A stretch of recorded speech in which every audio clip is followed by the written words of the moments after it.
Kata nenek saya, seorang guru duli bala-bala, dia menyampaikan begini, waktu saya masih muda, masih kecil, anak, jangan pernah sekali-kali engkau lawan orang baik. Ketika Anda lawan orang baik, ada yang celaka.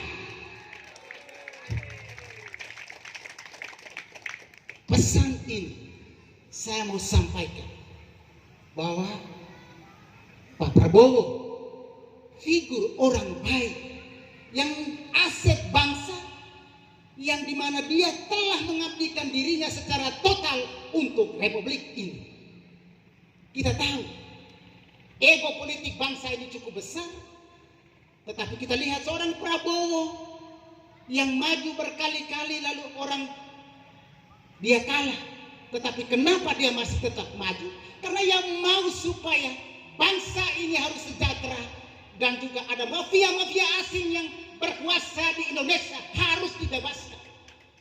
Karena itu yang mau secara tegas mengatakan untuk supaya ia tetap maju untuk memimpin bangsa ini.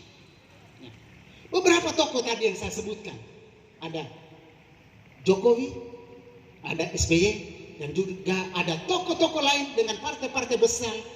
Ada Gerindra sudah secara otomatis, ada Golkar yang juga secara strukturnya kita tahu, dan juga ada PAN, ada Demokrat, ada PSI, ada Partai Garuda, ada Bulang Bintang, ada Gelora, dan juga ada Prima. 9 partai ini bersepakat bahwa urus bangsa ini tidak bisa satu partai saja. Dia harus butuh kekuatan besar untuk mengatur, membangun bangsa ini. Karena itu 9 partai ini menyatakan dukungan secara total kepada sang Prabowo Subianto yang tidak bisa kita ragukan kemampuannya lagi. Di suatu ketika seorang Wilfrieda Soik, putri NTT yang boleh dikatakan masuk dalam TPPO, berangkat ke Malaysia, dan akhirnya dia dalam sebuah kesempatan secara tragis dia membunuh majikannya. Kita tahu bahwa begitu banyak orang memberikan supaya dukungan supaya dia dibebaskan, tetapi tidak seorang pun yang mampu. Ada tokoh-tokoh agama menulis surat kepada seorang presiden di kala itu untuk supaya minta bantuan, Pak Presiden, tolong bebaskan Wilfrieda Soik. 6 bulan menunggu tanpa informasi, tanpa kabar, tanpa berita. Datanglah seorang putra NTT yang juga memiliki sebagai seorang pemerhati daripada TPPO ini, human trafficking ini.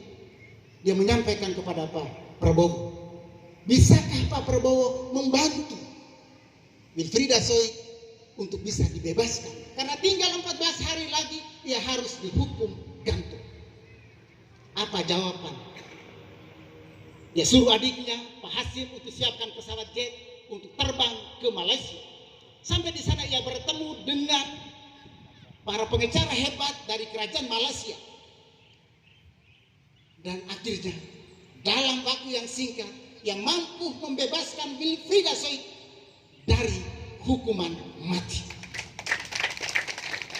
Inama tahu tidak berapa duit yang beliau keluarkan, 15 miliar rupiah. 15 miliar rupiah.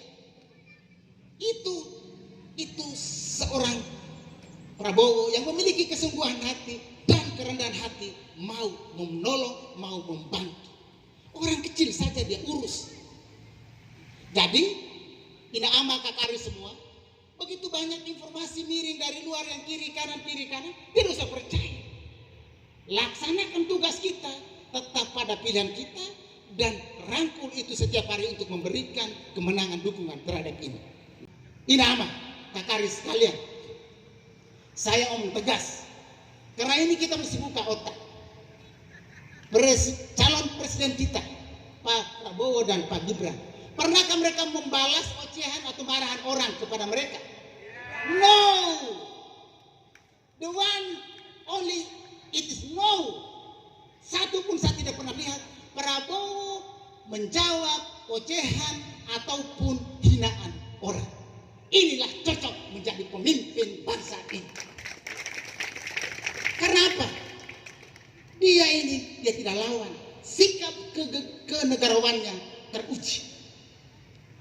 Dan ini nama lihat, orang yang suka lawan-lawan orang itu, nanti dia yang hancur sendiri. Kamu lihat, lawan-lawan orang itu dia akan hancur sendiri. Karena pemilu kita harus menciptakan sebuah iklim demokrasi untuk memberikan nilai unggul daripada seorang tokoh itu. Bukan kita menggembar-gemborkan hal-hal yang negatif dari dirinya. Sangat salah ini nama. Mari saya ajak kita semua dengan cerdas untuk memberikan doa. Doa itu penting. Doa kepada Tuhan yang Maha Kuasa dan juga leluhur lewat tanah, lewat aulapan batang, untuk supaya Prabowo Gibran bisa menang di Kabupaten Rembatan. Bisa tidak? Bisa? Prabowo Gibran? Prabowo Gibran? Prabowo Gibran? Saya pikir saya omong tonnya agak tinggi. Biar kamu tahu itulah Petrus Gero. Supaya yang orang omong-omong kiri kanan itu kita tuh maunya itu ya kita omong di panggung. Jangan omong pakai jari. Kalau mau pakai jari itu pasti saya tidak hebat. Tetapi kita omong pakai biar kita dirahmati oleh Tuhan untuk menjadikan diri kita itu bermanfaat bagi lewat tanah. Maka saya ajak kita semua orang-orang muda, ingat kita pilih nanti itu ada 5 surat suara. Satu yang abu-abu itu sudah pasti kita coblos nomor 2. Kita ambil yang warna kuning untuk DPR RI itu. Pilih yang kita punya partai-partai yang ini koalisi ini kan. Supaya kekuatan parlemen itu memberikan dukungan yang efektif terhadap pemerintahan baru nanti.